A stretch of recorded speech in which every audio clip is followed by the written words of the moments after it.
भागवत में ठाकुर जी की भक्ति का जहाँ कार्य हो रहा है वह यथासंभव बढ़ चढ़ करके हिस्सा लेना चाहिए, क्योंकि अब और वहां तक साथ में रहता है।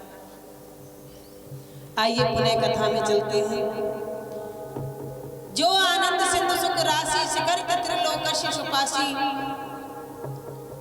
सो सुख धाम रामा से नामा अखिल लोकदायक विश्रामा। जो आनंद की सिंधु की बिंदु जिनके चरणों से जुड़ी है उनका नाम श्री राम है। विश्व भरण पोषण कर जो विश्व भरण पोषण करेंगे उनका नाम भरतलाल है। जाके सुमिरन से रिपुनाशा, जिसके सुमिरने से शत्रुओं का विनाश हो जाता है उसका नाम शत्रुघ्न है। लक्ष्मण धाम सुराम प्रिय सकल जगत आधार। सिर्फ एक ही आधार, एक ही लक्ष्य जिनका जीवन का है और वो है श्री राम के चरणों में प्रीति, उनका नाम लक्ष्मण है। चारों भाइयों का नामकरण हुआ। मैया अपने हाथों से रामचंद्र जी की सेवा करती है, अपने हाथों से दूध पिलाती है, अपने हाथों से नहलाती है। हजारों दास दासी होते हुए भी अपने हाथों से सब कुछ करती हैं। एक दिन मैया ने देखा कि राघवेंद्र द्वार पर खड़े होकर के बहुत तेज तेज रो रहे हैं। मैया ने देखा कि क्यों रो रहे, तो क्या देख रही है मैया के एक मदारी और एक बंदर को लेकर आया, और बंदर वो डमरू बजा रहा है, बंदर नाच रहा है। ये मदारी कौन है पता है? ये भोलेनाथ है। भोलेनाथ दर्शन करने जब जाने लगे अयोध्या तो मेरे बजरंग लाल ने कहा, बालाजी ने कहा, प्रभु हम पर भी कृपा करो, हमें भी साथ ले चलो। तुम क्या करोगे? बोले जो तुम कहोगे। तो बोले ठीक है, मैं बन जाता हूँ मदारी, मैं डमरू बजाऊंगा और तुम नाचना।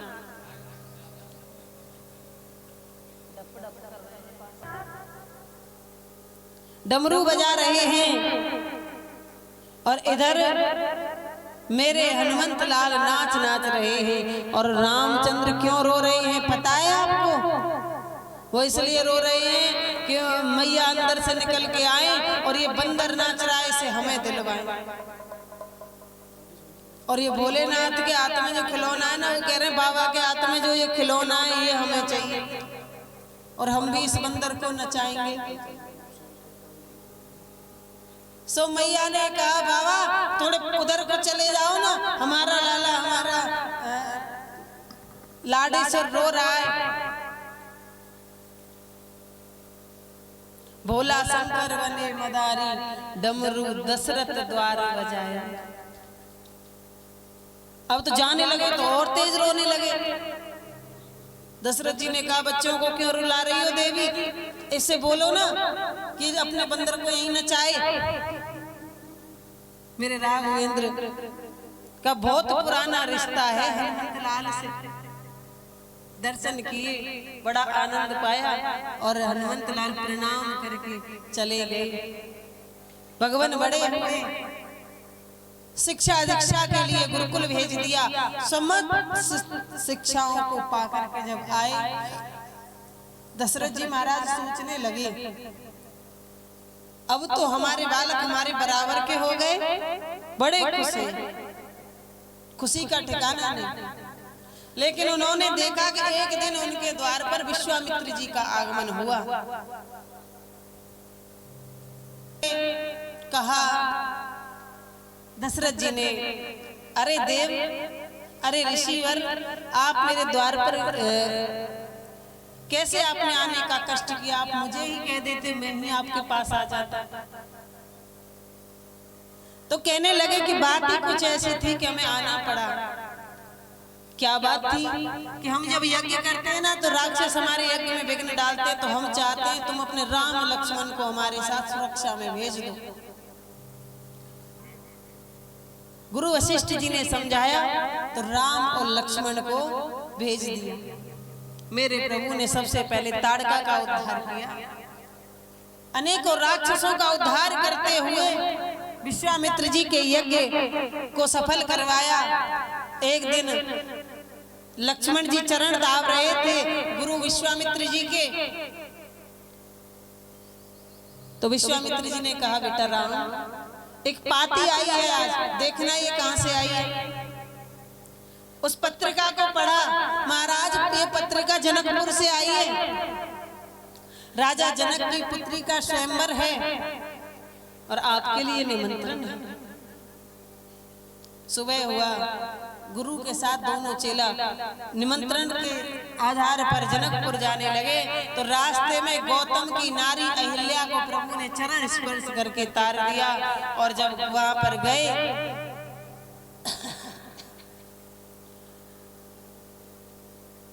तो वहां पर धनुष यज्ञ होने लगा।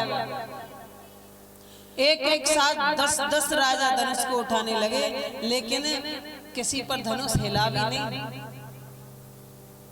आज राजा जनक के मन में एक बड़ा विचार आया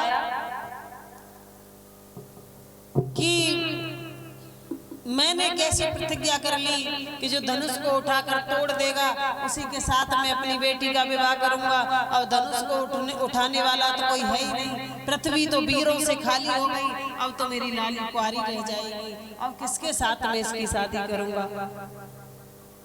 इतनी बात सुनी, लक्ष्मण जी तो तुरंत ही खड़े हो गए और कहने लगे, अरे दशरथ क्या कहते हो? अरे जनक दोबारा कहो क्या कहते हो? पृथ्वी वीरों से काली हो गई। अरे जनक महाराज, मेरे भाई की आज्ञा मिल जाए ना तो इस धनुष को 10 टुकड़े कर डालो, पृथ्वी और पहाड़ों को सुरमे की तरह पीस डालो, सैकड़ों कोसों तक लेकर के इस धनुष को एक उंगली पर दौड़ जाऊं, इतना बल तो मेरी एक उंगली में है। हम रघुवंशी हैं, ये बात शोभा नहीं देते कि पृथ्वी वीरों से खाली हो गई। राघवेंद्र ने कहा, लखन ये बात उचित नहीं, अभी तो गुरुदेव की आज्ञा ही नहीं मिली। तो गुरुदेव ने आज्ञा की और राघवेंद्र उठकर गए तो सभी राजा हंसने लगे। और जितनी देर में पलक झपकता है उतनी देर में मेरे प्रभु ने धनुष को उठा करके उस पर तंचा चढ़ाई और धनुष के 2 टुकड़े कर दिए, धाम से धनुष को तोड़ दिया। और जब धनुष टूट गया तो माता जानकी आज हाथों में फूलों का हार लेकर के राघवेंद्र की तरफ अपनी सखियों के साथ आती हैं। अब इतने लंबे तो राघवेंद्र, इतना लंबा मुकुट सिर पर, और जनक दुलारी कोमल सी छोटी सी नन्ही सी लाली।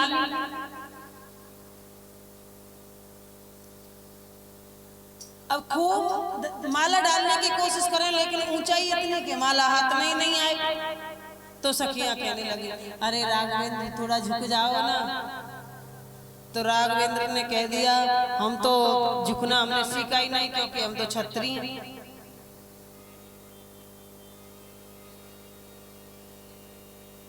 तो जनक जी से कहा, जनक जी ने कहा राघवेंद्र को अपने द्वार पर झुकने को कहें, ये तो मर्यादा ही खत्म हो जाएगी।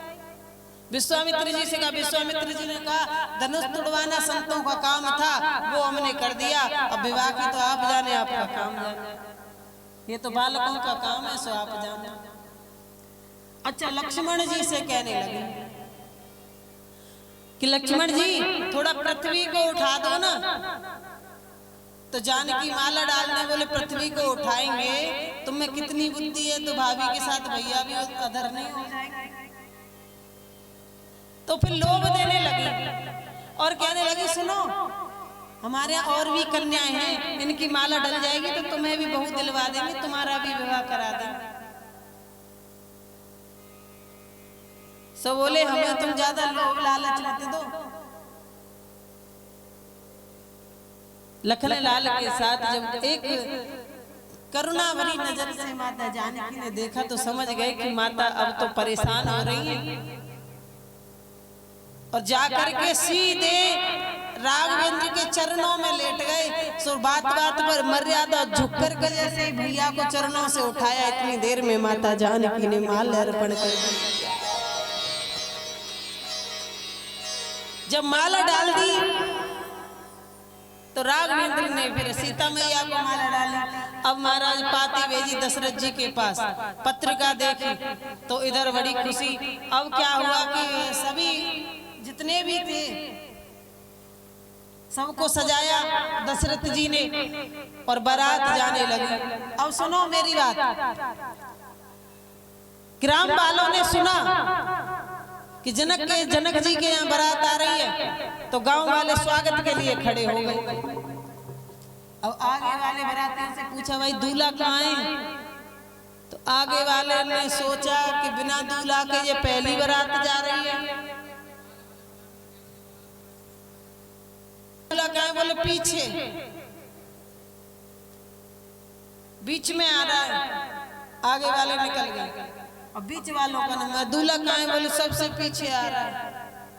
बीच वाले भी निकल गए। और सबसे पीछे वालों का नंबर आया, बोले दूल्हा कहाँ है? तो उन्होंने कहा तुम्हें नहीं पता, वो तो सबसे आगे निकल गया। एक दूसरे पर टाल रहे, क्योंकि राघवेंद्र की ऐसी बारात गई है कि दूल्हा तो पहले ही ससुराल में जाकर बैठ गया और बारात पीछे से आई है। बड़ा सुंदर स्वागत किया। और इधर सखियां लक्ष्मण जी से क्या कहने लगी, बड़े कह रहे हो कि झुकते नहीं है, झुकते नहीं है, हमें पता है तुम्हारी हकीकत। और क्या कहने लगी कि न तीर से होते न तकदीर से होते, और तुम्हारी अवधपुरी में लड़का पैदा खीर से होते। लक्ष्मण जी से कह रही है। लक्ष्मण जी ने सोचा ये तो मार गई हमारे मुंह पे बात। सो लक्ष्मण जी ने तुरंत ही बना ली। सो कहने लगे तुम कौन सी भली मानस हो, तुम्हारे यहाँ न तीर से होती न तकदीर से होती, तुम्हारी जनकपुरी में लड़की पैदा गड्ढा खोद के होती। तुम बड़ी तकदीर से हो गई। और ऐसे हंसी मजाक हो रहे हैं। और जब विवाह की वेला आई तो जनक जी ने 4 पुत्रियों का विवाह दशरथ जी के 4 पुत्रों के साथ में किया। तो जानकी का विवाह मेरे राघवेंद्र के साथ में हुआ, उर्मिला का विवाह लखन लाल के साथ में हुआ, मांडवी का विवाह भरत लाल के साथ में हुआ, और सुत कीर्ति का विवाह शत्रुघ्न के साथ हुआ। जब चारों बेटियां विदा होने का समय आया तो दशरथ जी महाराज और जनक जी महाराज दोनों गले मिलते हैं। और जनक जी महाराज कहते हैं कि मैं आपको बहू नहीं दे रहा हूं, आपको बेटी नहीं दे रहा हूं, मैं अपना हृदय आपको सौंप रहा हूं 4 पुत्रियों के रूप में। आप मेरे हृदय का ख्याल रखना। और ऐसी वेला आती है जब बेटी विदा होती है ना, कितना भी पत्थर दिल क्यों ना हो, वो भी मोम बन जाता है, पिलगने लग जाता है।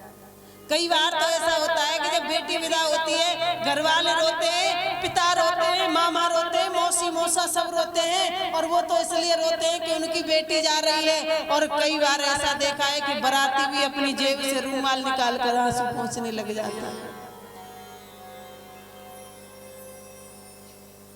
क्योंकि वो बेला इतनी करुणा की होती है। मैया अलग समझाती है, बेटी ससुराल में ऐसे रहना, बेटी ससुराल में ऐसे रहना।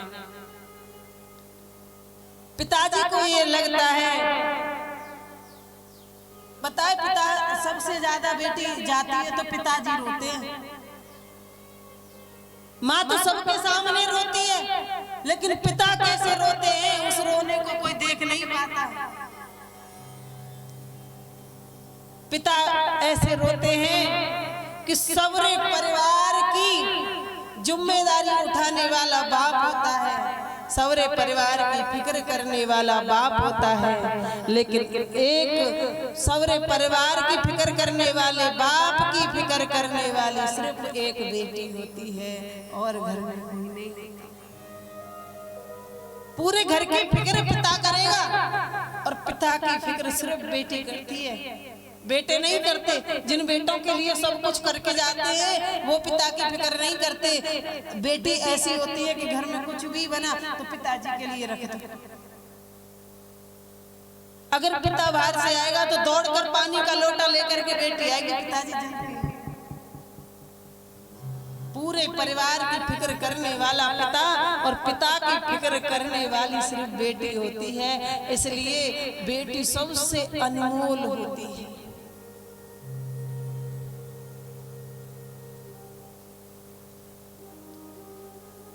और जब विदा करने लगे दशरथ जी महाराज के नेत्रों में जल। जनक जी तो रो ही रहे हैं, दशरथ जी जनक जी के साथ रो रहे हैं और कह रहे हैं, हे जनक जी, मैं आपकी बेटी को अपने हृदय का टुकड़ा बनाकर रखूंगा, आंखों का तारा बनाकर रखूंगा। आप बिल्कुल फिक्र ना करो, मेरे प्राण जब तक रहेंगे मैं जानकी सहित चारों पुत्रियों को एक समान हीरे की तरह, एक पुष्प की तरह इनकी सुरक्षा करता रहूंगा।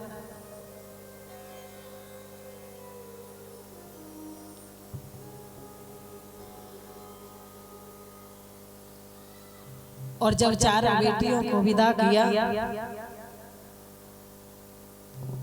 इधर माताओं ने बड़े सुंदर सुंदर थाल सजाए कि आज हमारे यहाँ चार चार बहुएं आ रही हैं।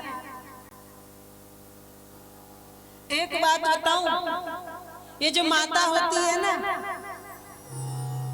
इसका बेटा अफसर बने ना बने कोई फर्क नहीं पड़ेगा, डॉक्टर बने ना बने, संत बने ना बने, लेकिन हर माता को ये रहती है मेरा बेटा दूल्हा जरूर बने, बहू जरूर लाए। और चाहे बहू आकर के खुद सास को बहू बना दे और खुद सास बन जाए, लेकिन एक वो रहता है कि हम सास बन गए। और सुनो, पहले जब विवाह होता था तो बेटियों के 4-4, 6-6 दिन पहले भोजन छूट जाते थे। न जाने कैसा घर मिलेगा, कैसी सास मिलेगी, कितने बजे जगाएगी, चक्की चलवाएगी, टाइम से भोजन देगी कि नहीं देगी। और आजकल जब बेटे का ब्याह होता है तो सास की रोटी छूट जाती है, पता नहीं कैसी बिगड़ी आएगी, टाइम से चाय पानी देगी कि नहीं देगी, आदर सत्कार करेगी कि नहीं करेगी। बस इतना ही हमारे देश ने तरक्की की है, बस इतनी ही तरक्की। आजकल बेटियों की रोटी नहीं छूटती, वो तो रोटी खा जाए, रसगुल्ला खा जाए, मीठा खा जाए, सब कुछ खा जाए। और अगर तुम कहो कि ससुराल में ऐसे ऐसे रहना तो तुम्हारी खोपड़ी खा जाए। बोले ज्यादा ज्ञान मत दो, हमें सब ज्ञान।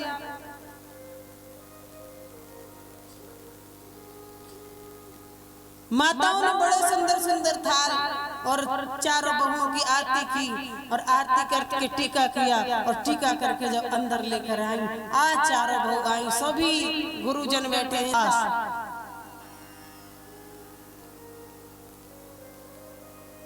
अच्छा सुनो, अगर किसी औरत से तुम ये कह दो सास, तो ये कहेगी मुझे गाली दे गई, ये मुझे गाली दे गई। और वैसे मैयाओं को सास बनने का बड़ा शौक रहता है,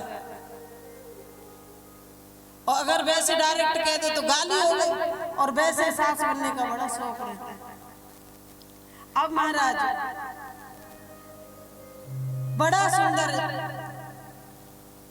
कि जादिन ते प्रभु बिहाय घर आए, नित नव मंगल मोद बधाए। जिस दिन से भगवान बिहा करके घर पर आए। अच्छा सुनो, जब ते राम बिहा घर आए, नित नव मंगल मोद बधाए।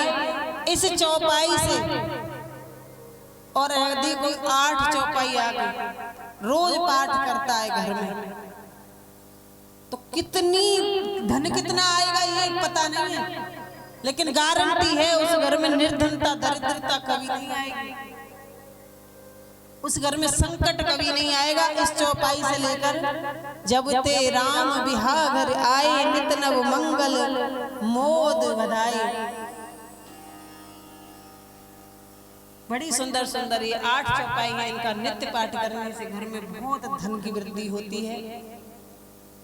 सुखदेव स्वामी कहते हैं कि विवाह का बड़ा सुंदर वेला चल रही थी। कुछ समय व्यतीत हुआ, एक दिन दशरथ जी महाराज शीशा लेकर अपना चेहरा देखने लग गए, तो कान के पास उनको एक सफेद बाल दिखाई दिया। तो उन्होंने विद्वानों से कहा कि भाई मेरा चौथापन आ गया, मैं चाहता हूं कि मेरे चारों पुत्रों का विवाह हो गया, मैं सबसे बड़े पुत्र के लिए राजगद्दी सौंप दूं। विद्वानों ने कहा, गुरुजनों ने कहा कि राजन, कल का ही मुहूर्त सबसे सुंदर है, वशिष्ठ जी महाराज ने, गुरु वशिष्ठ जी ने शोध करके टीका की मुहूर्त रखा था, लग्न रखी थी कि कल ही राजा अभिषेक कर दो, कल का सबसे सुंदर मुहूर्त है। राजा ने तुरंत ही घोषणा करवा दी, तुरंत ही चारों तरफ सजावटें होने लग गई। कैकेयी महारानी दुनिया भर का धन लुटा रही है, दुनिया भर के गहने, सुमित्रा, लेकिन कौशल्या सिर्फ भगवान की पूजा में लगी, क्योंकि वो तो संतोषी। कैकेयी की एक दासी थी जिसका नाम मंत्रा, उसने देखा चारों तरफ सजावटें हो रही हैं, पूछने लगी क्या हो रहा है। कहा कि कल यहाँ पर राम का राज्याभिषेक है। ये बात सुनी तो व्याकुल हो गई और दौड़ी दौड़ी कैकेयी के भवन में गई और कैकेयी से कहने लगी, अरे कैकेयी, तुझे पता है कल राम का राज्याभिषेक है? बोले ये तो अच्छी बात है, मेरा राम राजा बनेगा, ये तो बहुत अच्छी बात है, बहुत खुशी का दिन है। अरे पागल, अरे बावरी, सौतन तो चून की भी बेकार होती है, आटे की भी सौत बना लो वो भी बेकार होती है। और तेरी राम राजा बन जाएगा, राजरानी सीता बन जाएंगी और राजमाता कौशल्या बन जाएंगी, और तू और तेरा पुत्र तो दास दासी बन जाएंगे। पहले तो कैकेयी ने बहुत फटकारा, लेकिन एक बड़ा सुंदर कहा गया है कि जाकू प्रभु दारुण दुख देहि, ताकि मति पहले हरि। ऐसे ही जिसकी दुख और दलदर जिसको आने वाले हों, उसकी भगवान मति को हर लेते हैं। और जब मति मारी जाती है तो फिर व्यक्ति उल्टे काम करना आरंभ होता है। ऐसी मन में विचारधारा बन गई, कहने लगी कैकेयी मंत्रा से कि तुझसे ज्यादा हितकारी मेरा आज इसे पूरे राज्य में दूसरा कोई नहीं है, तू ही मेरी हितैषी है। अब क्या किया जाए ये बताओ। कहने लगी, अरे रानी अभी तो बहुत कुछ हो सकता है। कैसे हो सकता है? बोली सुन, तेरे 2 वरदान अभी उधार हैं राजा पर, और तू अपने 2 वरदानों को मांग ले। 2 वरदानों से क्या हो जाएगा? अरे बावली, 2 वरदानों से तो पूरा पासा पलट जाएगा। बोले कैसे? एक पहले वरदान में मांग कि राम राजा बने, राम की जगह तेरा भरत राजा बने, और दूसरा वरदान मांग कि 14 वर्ष के लिए राम वनवास जाए। क्यों? क्योंकि अगर राम यहाँ रहेगा तो तेरा भरत संकोच के मारे राजगद्दी पर बैठेगा ही नहीं। उसका संकोच दूर करने के लिए 1-2 साल भी काफी नहीं है, 14 वर्ष का वनवास मांग। रात्रि में ही आदेश कर दिया कि राजा दशरथ को कैकेयी ने बुलाया है। राजा दशरथ कैकेयी के भवन में गए तो कैकेयी त्रिया चरित्र फैलाने लगी, सभी सुंदर वस्त्र आभूषणों को उतार कर रख दिया और काले वस्त्र धारण करके कोप भवन में जाकर बैठे।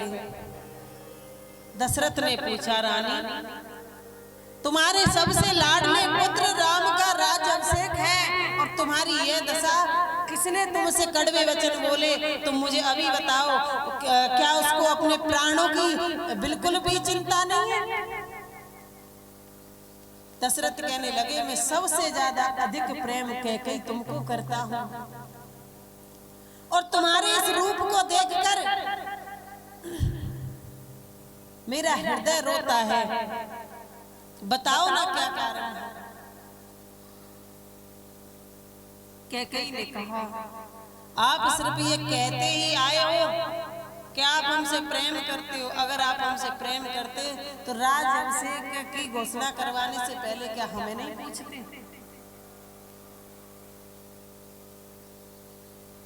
तब कहने लगे कि चलो मैंने तुमसे नहीं पूछा, लेकिन तुम तो सबसे ज्यादा प्रेम राम से करती हो।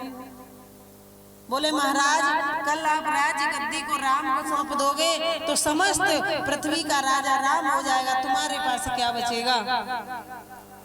और तुम्हें याद है कि तुमने जब देवासुर संग्राम हुआ था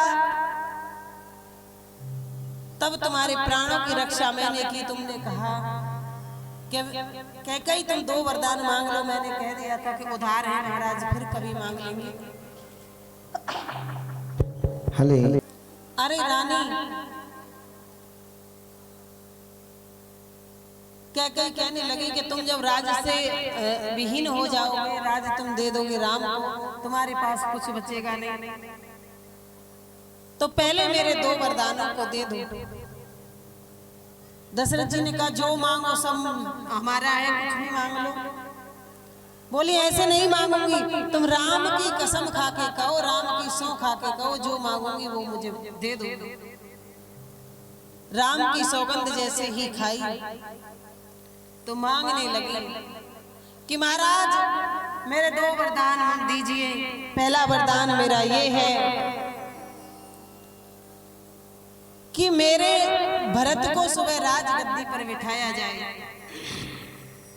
और दूसरा वरदान मेरा ये है कि राम मुनि वेश में 14 वर्ष के लिए वनवास चला जाए। दशरथ जी महाराज समझाने लगे कि कई तुम पहला वरदान ले लो और दूसरे वरदान की जगह तुम 2 वरदान और ले लो, लेकिन तुम दूसरा वरदान वापस ले लो। कहने लगी कि देने हैं तो दोनों ही वरदान दो, और नहीं तो जो तुम कहते हो ना रघुकुल रीत सदा चली आई, प्राण जाए पर वचन न जाए, तुम्हारे रघुकुल की कीर्ति पर धब्बा लग जाएगा। अगर देने हैं तो दोनों वरदान दो। राजा ने बहुत समझाया। राजा समझाते हैं, राजा ने को के कई खिलते चमन को रानी उजाड़े मदीना, घर से राम को रानी निकाले मदीना, घर से राम को रानी निकाले मदीना, घर से ललन को रानी निकाले मदीना। खिलते चमन को के कई, खिलते चमन को कई उजाड़े मदीना, घर से ललन को रानी निकाले मदीना, घर से राम को रानी निकाले मदीना।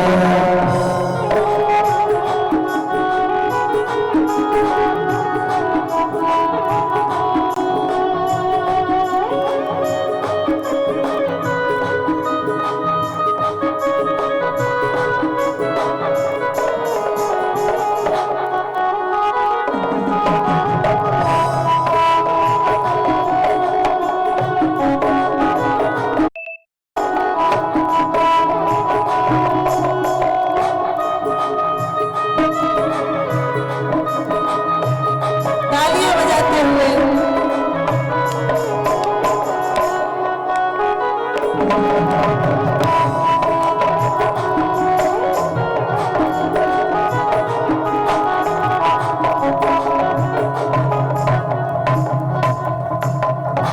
दशरथ जी महाराज कहने लगे, ममता के मूरत की तो कैसी है मैया, ओके जमाना रानी तो कैसी खिवैया,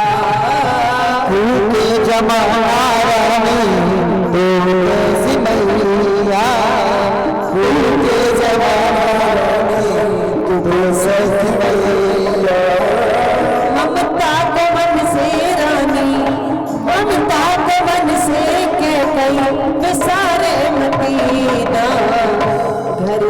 ललन को रानी निकाले मदीना। घर से राम को रानी निकाले मदीना।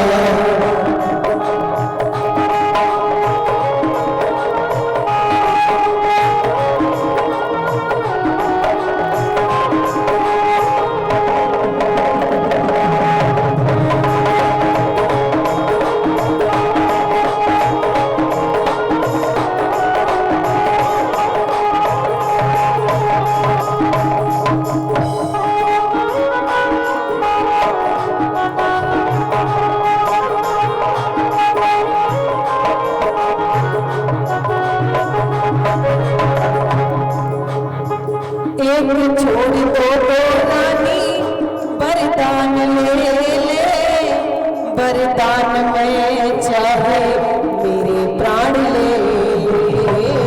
एक छोड़ दो तो चाहे वरदान ले ले, वरदान में चाहे मेरी जान ले ले। वरदान में चाहे मेरे प्राण ले ले। वरदान में चाहे मेरी जान ले ले। बनी के वचन को कह गई, बनी के वचन को कह गई, बिसारे मदीना। घर से ललन को कह गई निकाले मदीना। घर से ललन को रानी निकाले मदीना। घर से ललन को रानी निकाले मदीना। जहो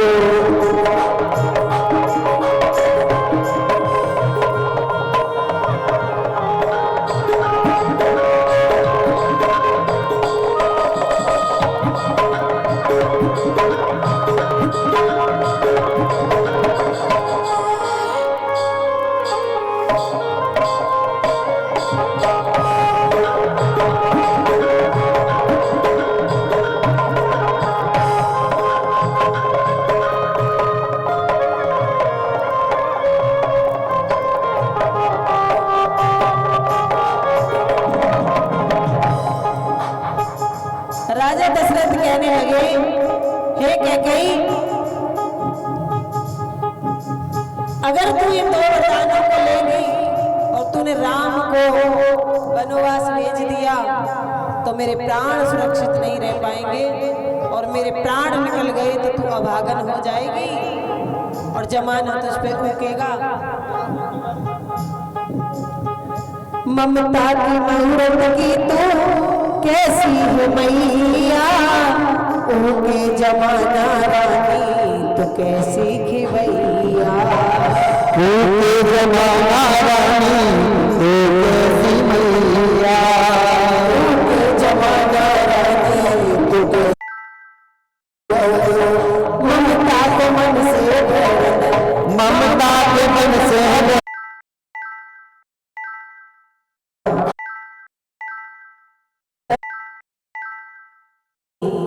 निकाले मदीना। घर से राम को रानी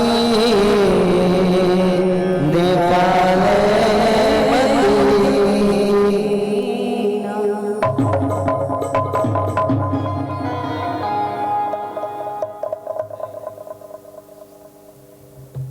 नहीं, हट पर बैठ गए। राघवेंद्र को जब इस बात का पता चला तो अपने पिता के पास पहुंचे। पिताजी तो बता नहीं पा रहे, तो कैकेयी ने कहा कि ये तुम्हें वन जाने का वरदान दे चुके हैं, आज मूर्छित होकर पड़े।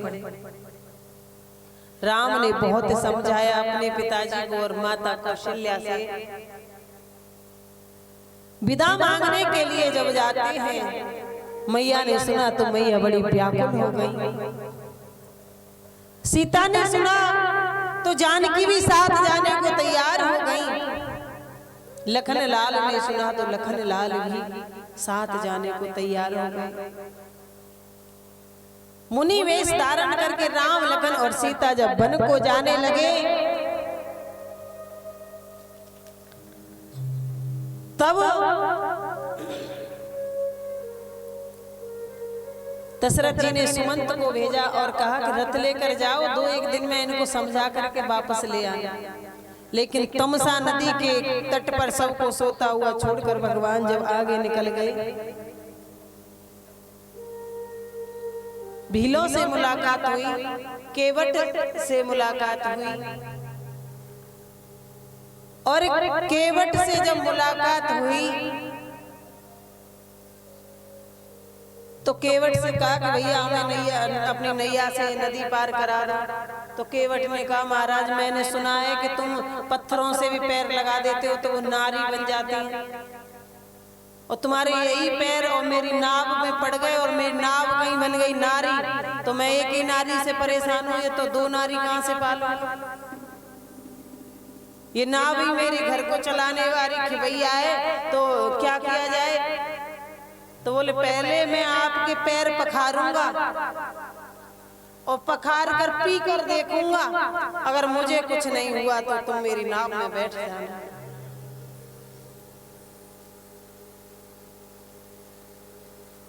पैर पखारे केवट ने, भाग्य देखो केवट के, पैर पखारे, जल पिया, अपने सभी बाल गोपालों को पत्नी सहित पिलाया, अपनी कुटिया में छिड़का, और जब खूब पी करके फिर बोले हाँ अब बैठ जाओ। और बैठ करके जब वो नैया पार करने लगे, नैया पार हुई, तो जब उतरे नाव पे से, राघवेंद्र सोचने लगे कि अब इनको उतराई क्या दूं, तो माता जानकी तो तुरंत समझ गई, अपनी अंगूठी उतारी और कहने लगी मुद्रिका आप इनको उतराई दे दो। केवट कहने लगा तुम भी केवट मैं भी केवट, कैसे लूं उतराई? धोबी से धोबी ना लेत दुलाई, नाई से नाई ना लेत कटाई, और तुम भी केवट मैं भी केवट, कैसे लूं उतराई? लक्ष्मण जी को बड़ा गुस्सा आया, बताओ हम क्षत्रिय हैं और ये मलाह है, केवट है, और ये हमें हमसे कह रहा है कि हम दोनों एक ही जाति के हैं। लेकिन केवट के भाव देखो कि मैं तो इस नदी से पार करा रहा हूँ, जब तुम्हारी नदी में मैं आऊं भवनैया में तुम मुझे पार करा देना, मैं तो यहाँ का केवट हूँ, तुम वहां के केवट हो। मेरे राघवेंद्र जब आगे निकल गए, अनेक संतों को दर्शन दिया, और इधर सुमंत जी ने आकर दशरथ जी से कहा कि राम नहीं आए। तो दशरथ जी महाराज ने 6 बार राम के नाम का उच्चारण किया है, और राम राम कहे, राम कहे, राम राम कहे, राम तनु पर हरि रघुवर बिरहे, राव गए सूरज। राम राम राम कहते कहते दशरथ जी महाराज ने अपने पंच भौतिक देह का त्याग, भरत शत्रुघ्न को बुलाया गया। भरत शत्रुघ्न आकर अपने पिता का पूर्ण संस्कार किया, और समस्त विद्वानों को लेकर के भगवान राम के दर्शन करने के लिए गए। तो चित्रकूट के घाट पर भई संतन की, तुलसीदास चंदन से और तिलक करे रघुवीर।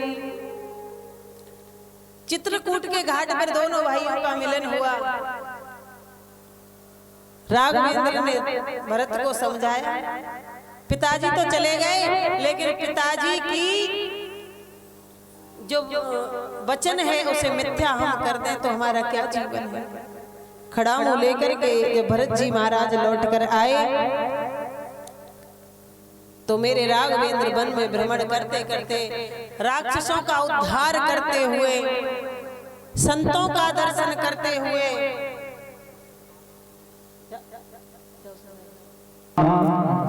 इतना बड़ा गांव है, इसमें 5-6 महीना का छोटा बालक नहीं मिलता है। क्या माताओं ने बालकों को जन्म देना ही छोड़ दिया?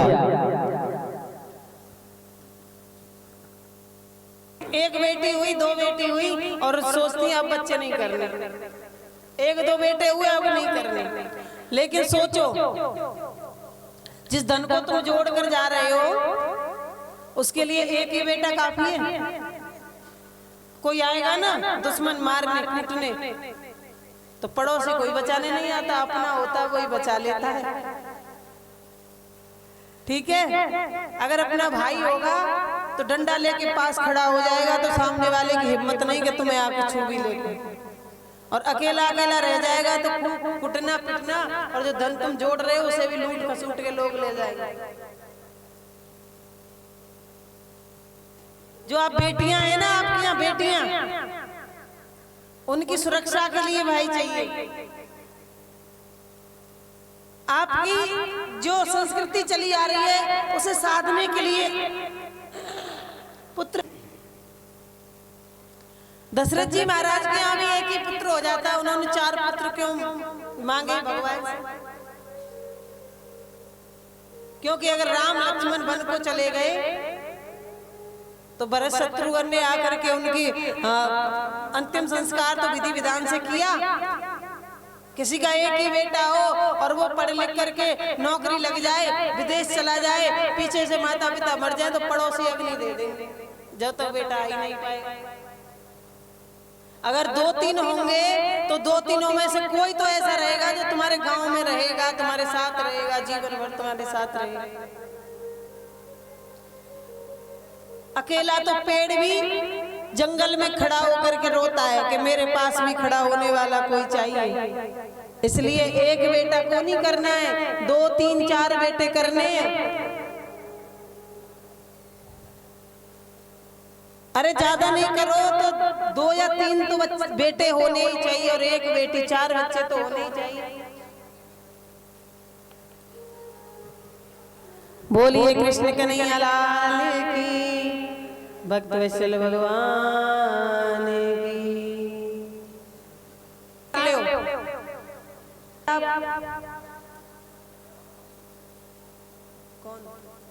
अब के हमारे योगी बाबा फिर यूपी में आ गए, और अब की बार हमारे मथुरा का नंबर है भैया, जोरदार ताली बजाओ।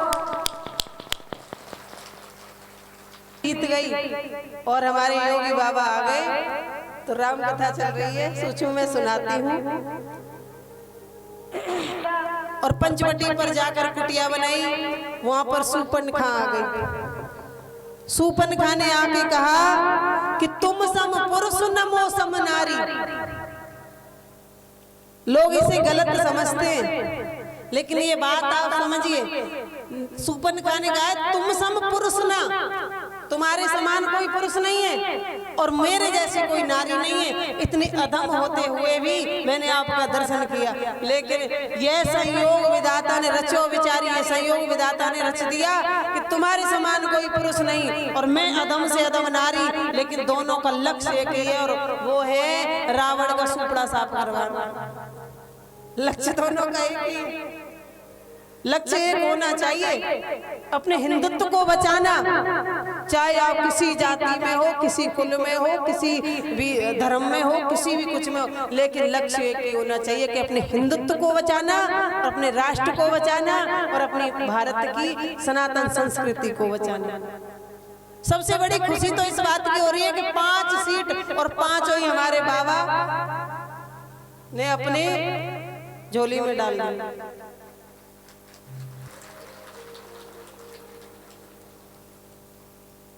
आई तो माता जानकी को मारने के लिए दौड़ी।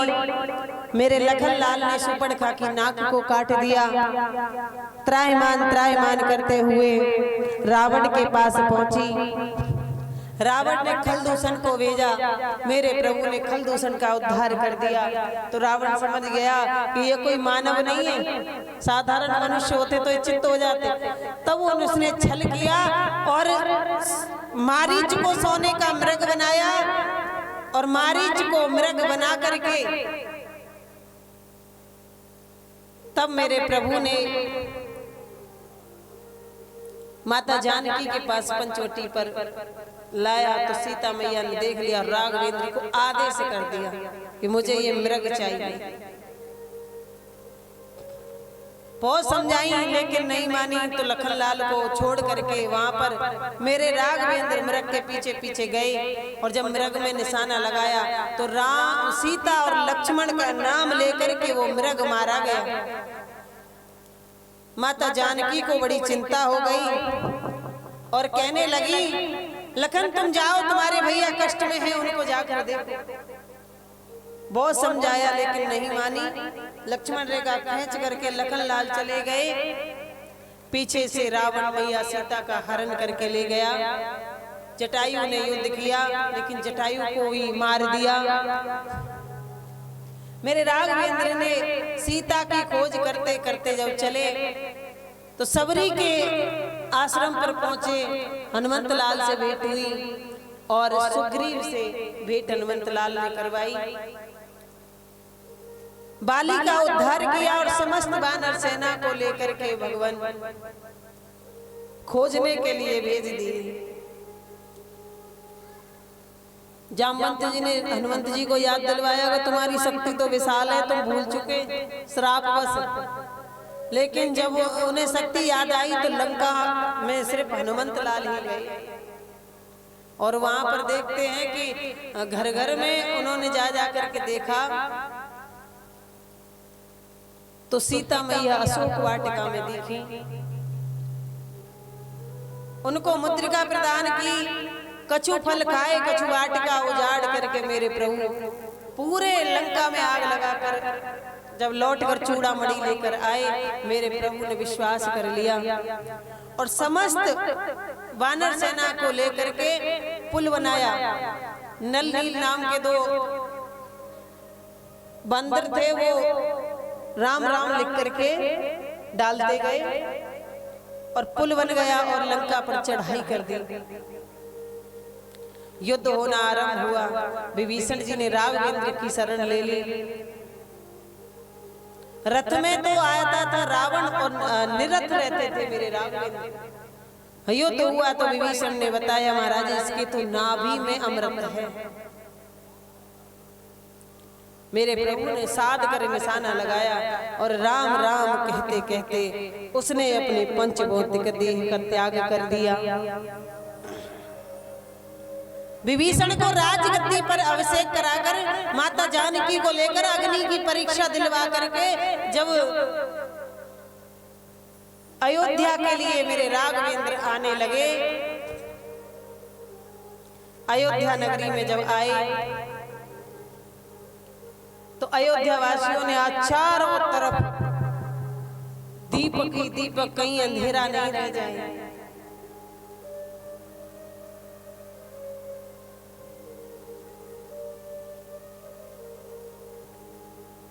कि सजा दो घर को गुलशन सा,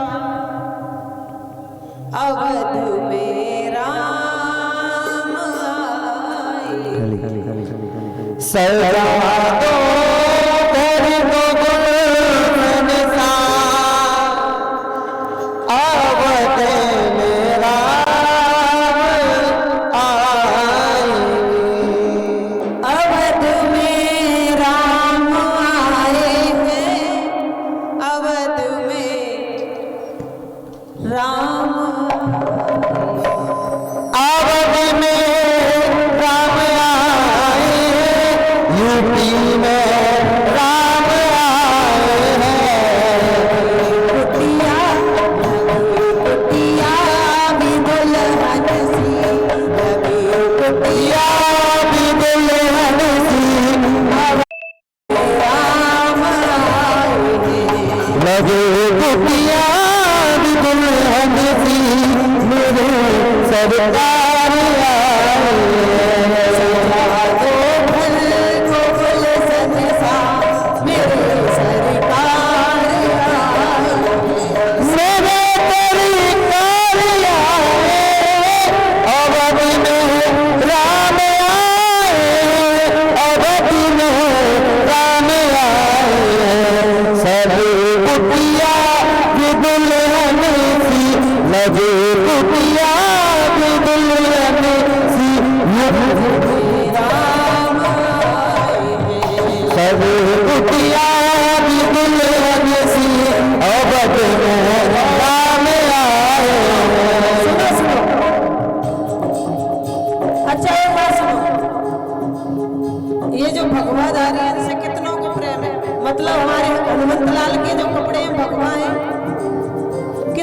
बोलो प्रेम में हाथ उठाओ।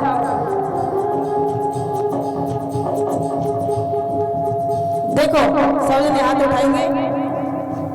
जो राम को लाए हैं हम उनको लाएंगे, जो राम को लाए हैं हम उनको लाएंगे। यूपी में फिर से हम बाबा को लाएंगे, यूपी में फिर से हम बाबा को लाएंगे, यूपी में फिर से हम बाबा को लाएंगे।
हनुमान कृपा कर दो, मथुरा की बारी है।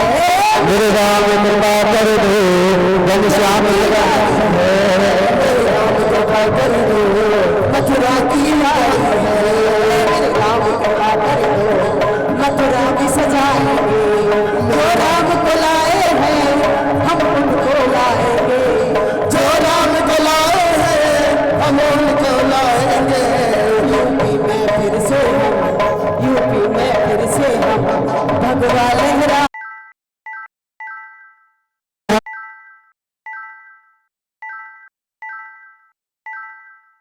भगवा लहराएंगे। यूपी में फिर से हम भगवा लहराएंगे, यूपी में फिर से हम भगवा लहराएंगे, यूपी में फिर से हम भगवा लहराएंगे।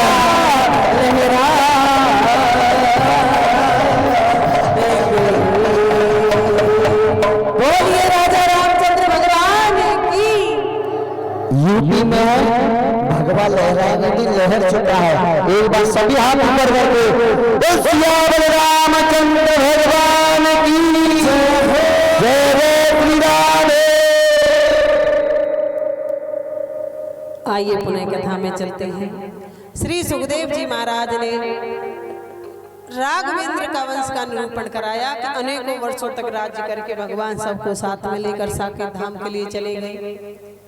अब चंद्रवंश का निरूपण कराते हैं कि नारायण के पुत्र ब्रह्मा हुए, ब्रह्मा के पुत्र अत्रि हुए, अत्रि के पुत्र चंद्रमा हुए,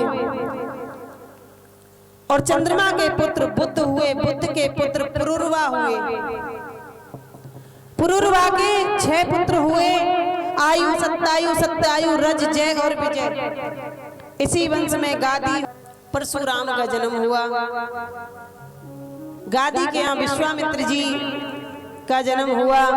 विश्वामित्र जी के वंश में, इसी वंश में आगे चलकर एक बड़े प्रतापी राजा हुए जिनका नाम नहुस था।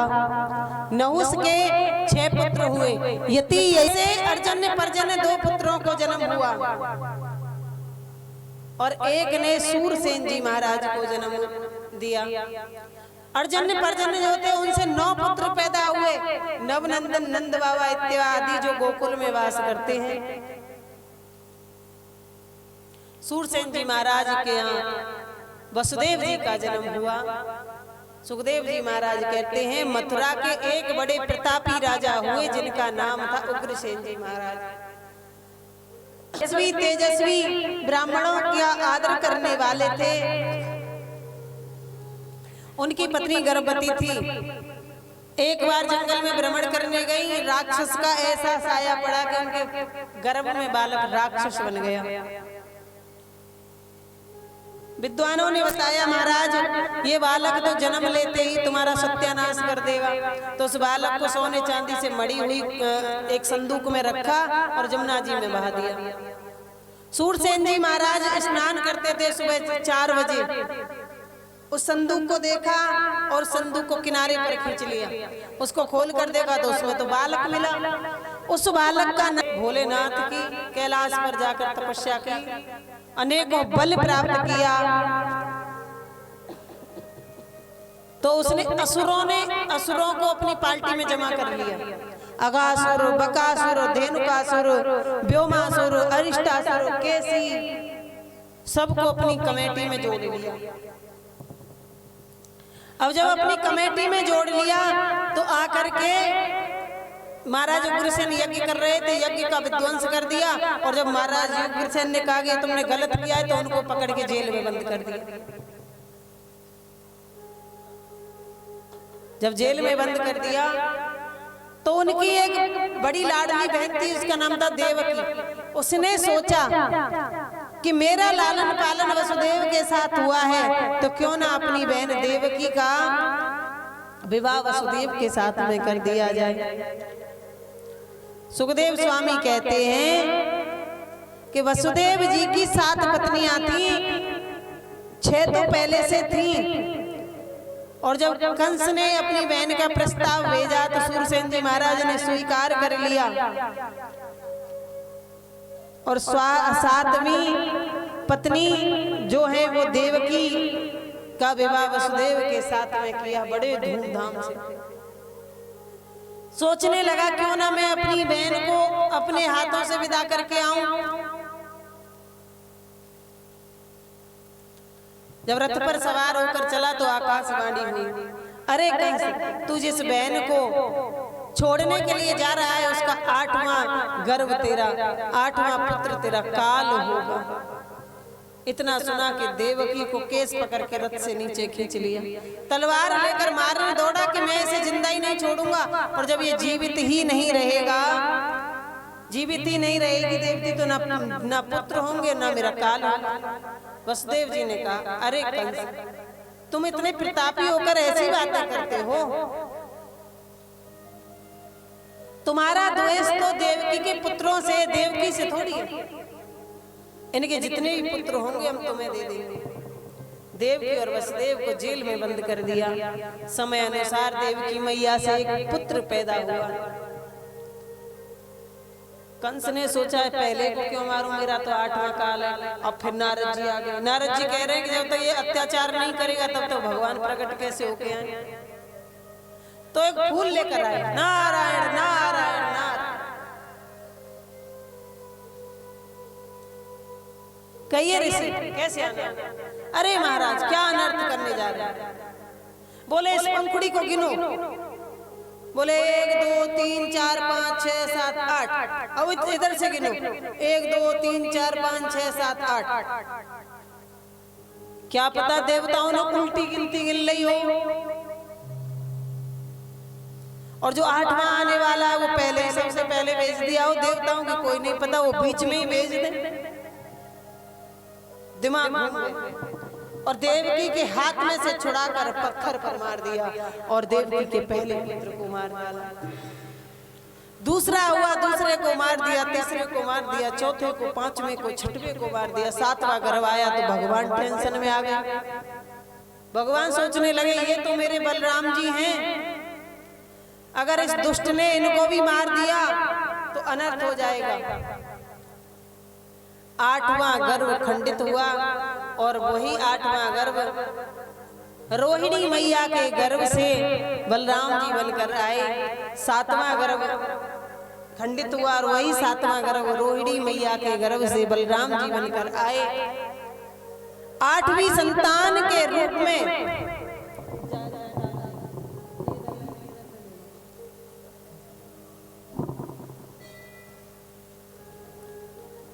8वीं संतान के रूप में मेरे बाल कृष्ण प्रभु रोहिणी नक्षत्र, अष्टमी तिथि, भादों का महीना, आधी रात रोहिणी नक्षत्र कृष्ण पक्ष रात्रि के ठीक 12 बजे मेरे प्रभु 4 भुजा धारण करके प्रकट हो गए। बोलिए कृष्ण कन्हैया लाल की जय हो। मैया ने कहा भगवान इतनी तपस्या की कि आप आए, इतने बच्चों की बलि दे दी, फिर भी तुम आए तो तुम पुत्र बन के नहीं आए, तुम बाबा बने चले आए। क्या करें मैया, ये दुष्ट है ना मामा, ये सबको मार देता है। हम पूरे सतर्क हो गए आए, अब आके दिखाए कंस, अभी सुदर्शन चक्र से उसकी गर्दन अलग कर दे। अरे महाराज, मैं तुम्हारा बाल्य रूप देखना चाहता हूँ। तो मैया उस रूप को देखने के लिए तो तुम्हें हमारी रक्षा करनी पड़ेगी। बोले हम कैसे रक्षा करें? बोले इसी समय गोकुल में एक कन्या ने जन्म लिया है, तो मुझे गोकुल भेज देना और वहां से उस कन्या को ले आना। 8वीं संतान के रूप में मेरे प्रभु बाल रूप में आए। बोलिए कृष्ण कन्हैया लाल की जय, बाल कृष्ण लाल की जय। अब महाराज जैसे ही अवतार लिया प्रभु ने, सभी ताले खुल गए, हथकड़ियां बेड़ियां खुल गई, सभी पहरेदार सो गए। श्री सुखदेव जी महाराज कहते हैं जब सब सो गए तो एक पात्र में, एक वस्त्र में लपेट कर और एक पात्र में रखकर वसुदेव जी महाराज उन्हें गोकुल की ओर ले जाने लगे। आइए हम दर्शन करते हैं। और जब गोकुल की ओर ले जाने लगे तो देवताओं ने देखा तो बारिश होने लगी। और बारिश होने लगी तो जमुना जी में जैसे ही प्रवेश किया, सो जमुना जी ने सोचा ये तो हमारे पतिदेव है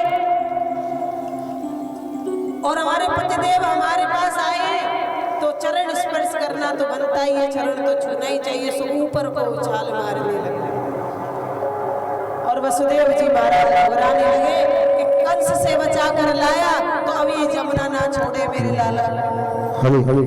और जोर जोर से कहने लगे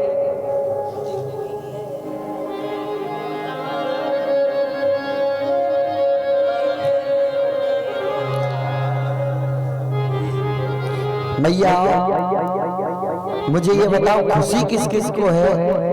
हाथ ऊपर करके बताओ किस किस को खुशी। तो पहले तो ऐसे नहीं मानी जाएगी, जो नाचेगा उसी को भगवान कृष्ण की खुशी है, अन्यथा तो सब बेईमान है। और कोई मेरो लाला और कोई ले लो मेरो लाला, और कैसे जाऊं जमुना पार, कोई ले लो मेरो लाला, कैसे जाऊं जमुना पार,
अब ये जमुना चढ़ आई मेरा बारो कृष्ण कन्हैया, जमुना अब चढ़ आई मेरा बारो कृष्ण कन्हैया, पानी भर से धुआं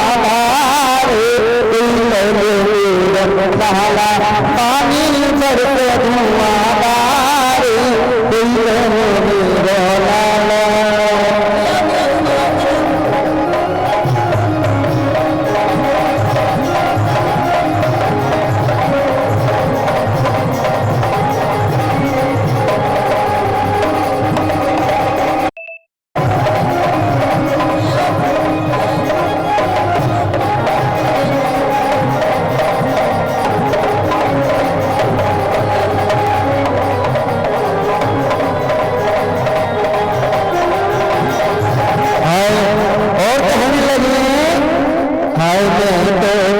मत जाऊं, अब कैसे ललन बचाऊं, मत जाऊं, अब कैसे ललन बचाऊं, अब कैसे ललन बचाऊं, अब कैसे ललन बचाऊं, मत जाऊं, अब कैसे ललन बचाऊं। और आओ संकट घोर अपार, आए संकट घोर अपार।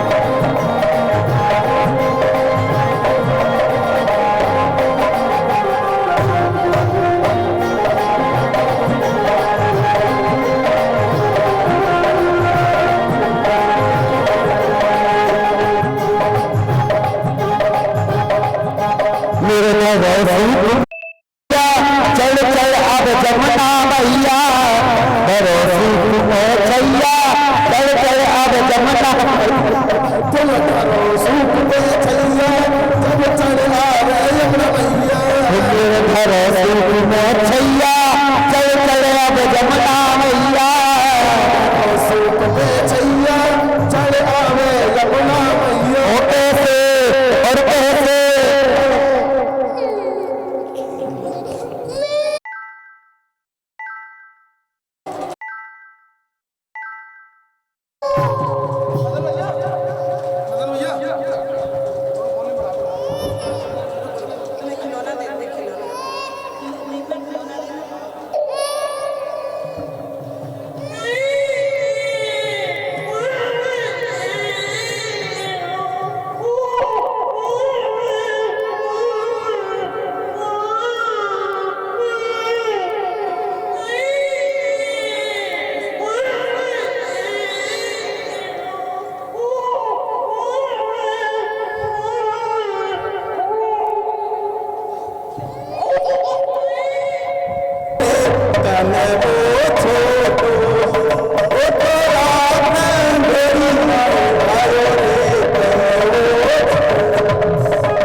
मामा कंस के जेल में प्रगटो, चार भुजा दर्शाए रे तन वो छोटो सो, चार भुजा दर्शाए रे तन वो छोटो सो, बारी जाऊं मारो कन वो छोटो सो।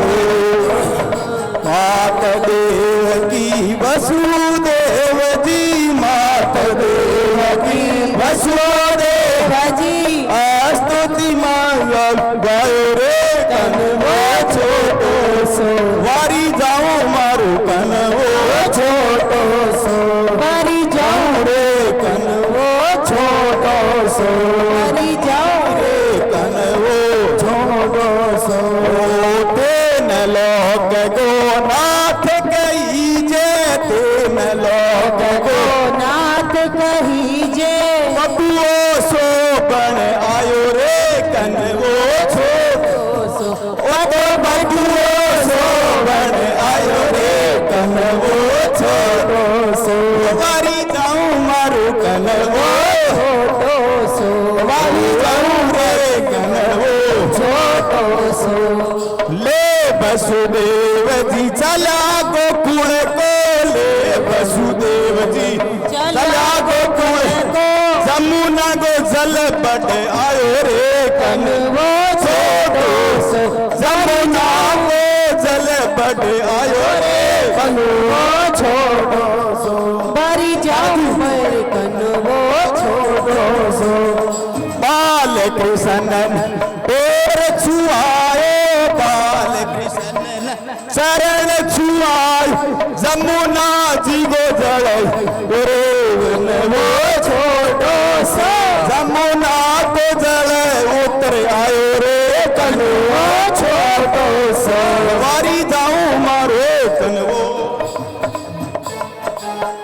तो मास अष्टमी तिथि भादव महीनो अष्टमी तिथि रात अंधेरी मई आयो रे कनवो छोटो सो वारी जाऊं मारो कनवो छोटो सो वारी जाऊं मारो कनवो छोटो सो गोकुल माही बड़े बदान गोकुल माही बड़े बदान सब सखियां मंगल गायो कन्हैयो सो कोई देवता मिल जग गायो रे कन्हैयो छोटो सो जाऊं रे कन्हवो छोटो सो ओ बाबा नंद धन लुटावे बाबा नंद धन लुटावे गोपिया मंगल गावे कन्हैयो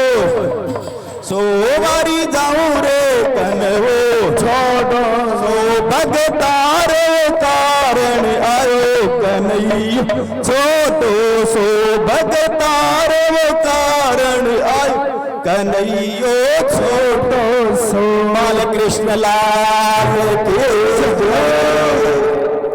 यहाँ पर बैठ जा। और जो आज के अरुणमर्दनं देवकी परमानन्दं कृष्णं वन्दे जगद्गुरु नारायणं नमस्कृत्यं नरं चैव नरोत्तमं देवी सरस्वतीं व्यासं ततो जयमुदीरये। ओम जय ज्ञान समर्पयामि। ठाकुर जी के यहाँ छोड़ दीजिए, चरणों में छोड़ दीजिए ठाकुर जी की। ठाकुर जी को एक सुंदर सा टीका लगाएंगे। श्रीखंडम चंदनम दिव्यम गंडाद्यम समनोहरम बिले परम सौर श्रेष्ठ चंदनम प्रतिगृह्यताम। ठाकुर जी को पुष्प अर्पण करो। पुष्प माल्यादीनि सुगंधीनि मालात्यानि वे प्रभो मया हृदानि भूषणानि पूजार्थं प्रतिगृह्यताम। परीक्षित महाराज थोड़ा साइड से पूजन करें क्योंकि वहां सामने दिख नहीं रहा है। पंडित जी महाराज, पंडित जी महाराज कौन है हमारे सब, थोड़ा इनको साइड कर दो क्योंकि तीसरी आंख चल रही है। द्रव दक्षिणाम समर्पयामि। ठाकुर जी दक्षिणार्पण करेंगे। हरि ओम हिरण्यगर्भः सम्मवृतदाग्रे भूतस्य जातः अतिरेकासि सदा धमुते मायिकसमय्यविकविदेम। द्रव दक्षिणाम समर्पयामि। अब आप वहाँ बैठ जाओ, वहाँ बैठ जाओ। हमारी माता बहनें एक एक करके आएंगी। ठाकुर जी का पूजन भी नगर एक एक से आते जाओ, पूजा करती जाए। खाली पैर पूजती जाओ, चार के बलिराम पैसे लाते हो।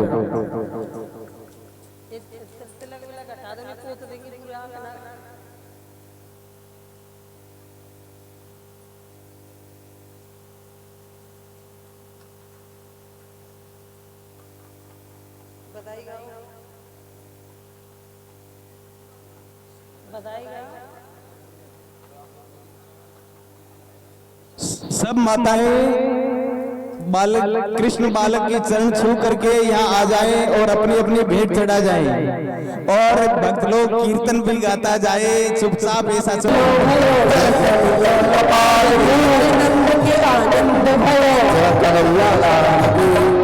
के आनंद भयो यशोदा के लालो हेलो हेलो हेलो जय कन्हैया लाल की, जय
जानन को हाथी घोड़ा पूरन गोपाल की, जानन को हाथी घोड़ा पूरन गोपाल की, जानन को हाथी घोड़ा पूरन गोपाल की। नंद के आनंद भयो कन्हैया लाल की, नंद के आनंद भयो जय यशोदा लाल की, जय हो ब्रजराज की, जय यशोदा लाल की, जय हो ब्रजराज की। ब्रज में आनंद भयो जय कन्हैया लाल की, अरे ब्रज में आनंद भयो जय कन्हैया लाल की, जय कन्हैया लाल की। हाथी घोड़ा पाल की, जय कन्हैया लाल की, हाथी घोड़ा पाल की। ब्रज में ब्रजराज भयो जय कन्हैया लाल की, ब्रज में ब्रजराज भयो जय कन्हैया लाल की।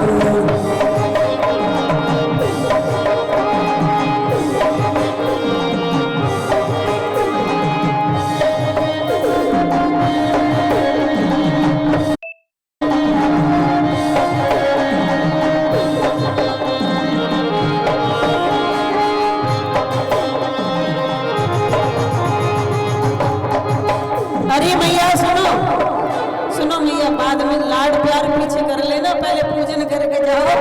और प्रार्थी के लिए लेट हो रहे हैं आप लोग। जन्म सुन आई यशोदा मैया जय जय बधाई,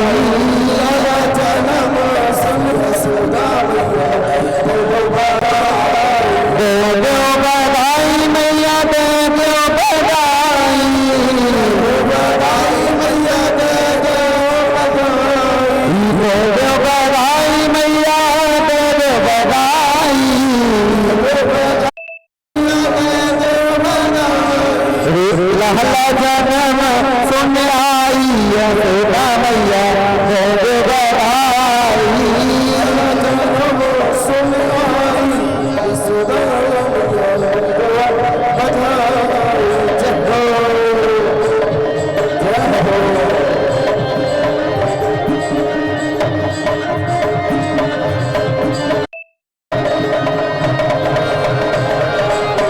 तो सामने से हटो।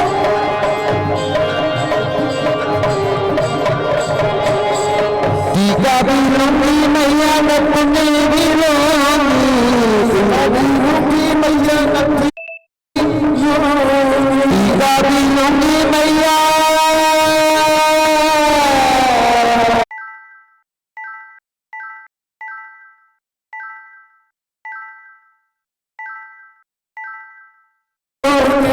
टीका भी लूंगी मैया टिक भी लूंगी, टीका भी लूंगी मैया नथनी भी लूंगी, कुंडल भी लूंगी उसाई यशोदा मैया जय बधाई।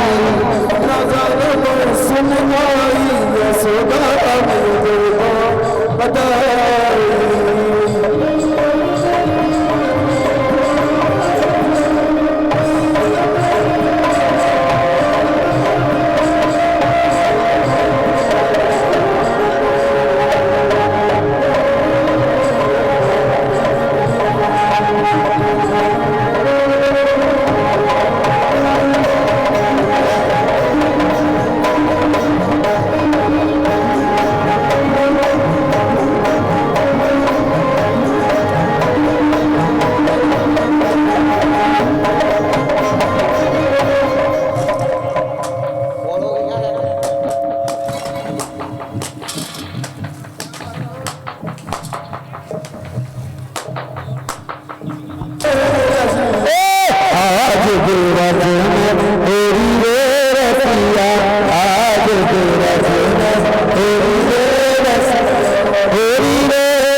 बीरज में ओरी रे रसिया, आज बीरज में ओरी रे रसिया।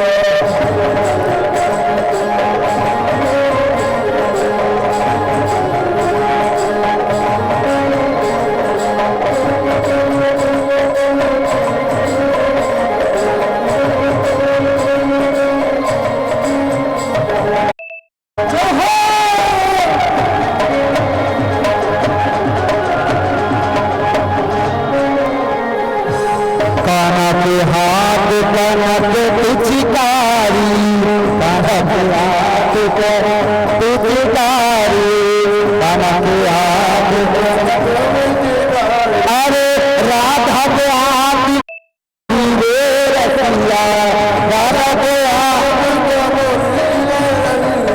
आज बीरज में ओरी रे रसिया, आज बीरज में ओरी रे रसिया।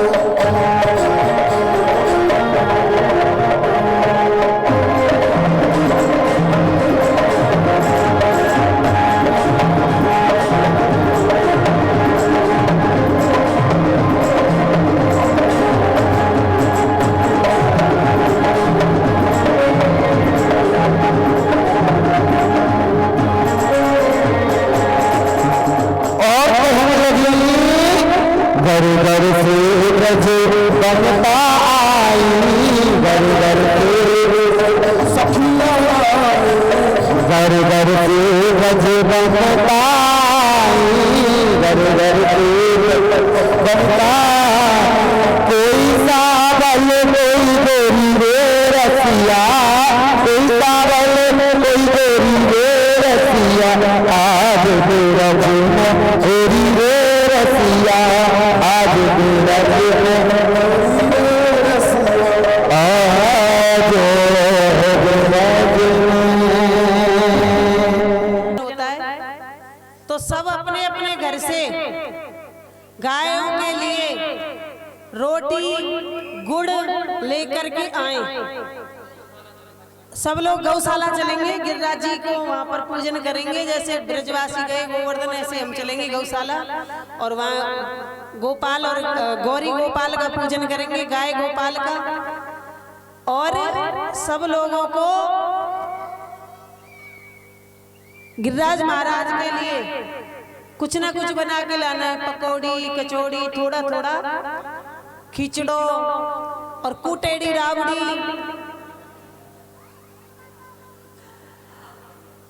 और जो भी बना सको बना के लाना है। पर गायों के लिए रोटी जितनी आप पे बन सके, 1 है 2 है 4 है 7 है 11 है, रोटी लेके आनी है और गुड़ लेके आना है। और अगर कोई गाय माताओं के लिए दलिया आटा या वो लाना चाहे, मतलब जैसे रोटी नहीं ला सकते तो दलिया है आटा है, जो भी लाना चाहो ला सकते हो।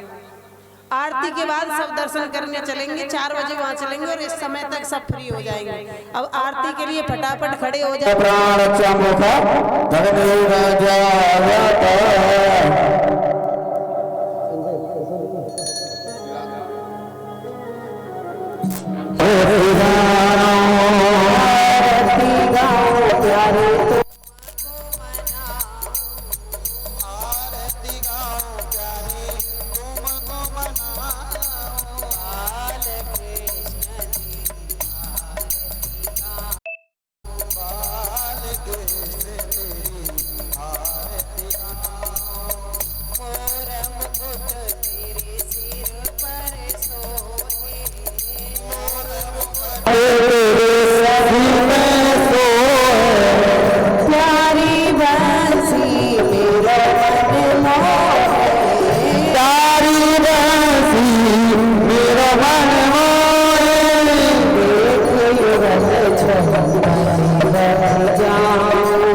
दुनिया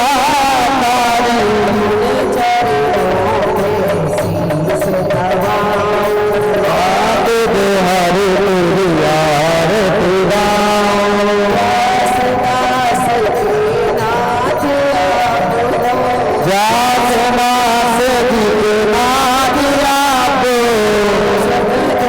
जीवन प्यारे साथ आप सुख दुख जीवन प्यारे साथ आपको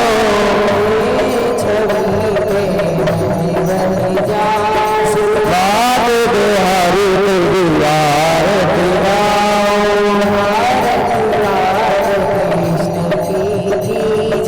आरती बाल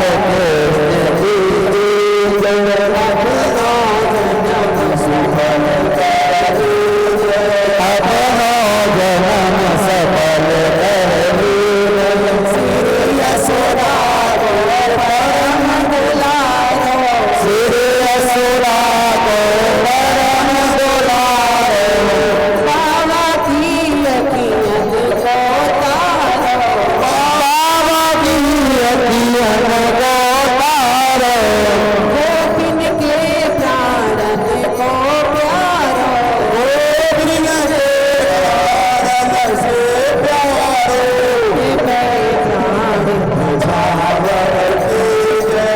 भारत लाल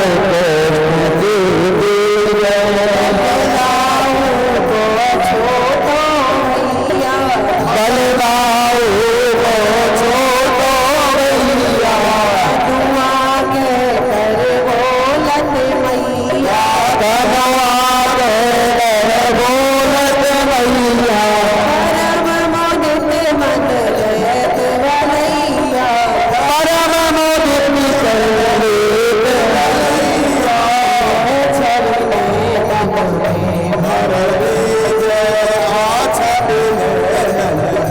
भर दे तरी बोलन मधुर सुहावे तरी बोल मधुर सुहावे सखन साथ खेलत सुख पावे सखन मात खेलत सुख पावे सोई सुकृति जोइन को धावे सोई सुकृति जोइन को धावे को अपना कर लीजे आरती बाल कृष्ण की जय श्री राधा सुवर कन्हैया श्री राधा सुवर कन्हैया को प्रभु गीत खिवैया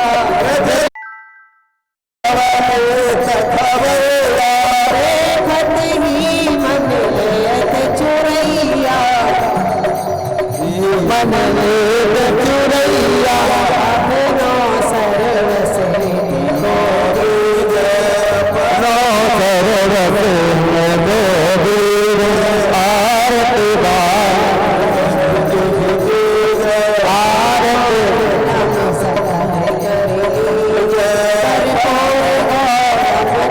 करुणावतारम संसार तारम सदा बसंत मयूरधारिणी सदा भवा तुम्हें गो माता जपता तुम्हें गो तुम्हें गो सदा तुम्हें गो बंधु सदा तुम्हें गो सर्व मम देव भारती बाल स्तुति भारत जन्म सफल लीजे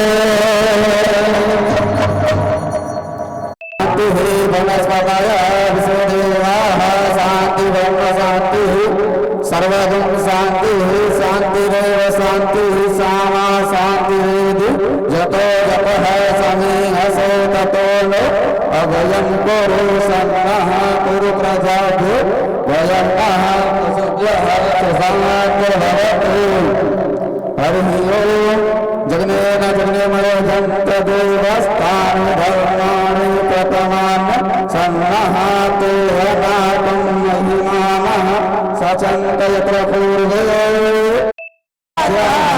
सन्ति देवाः हरिः ओम्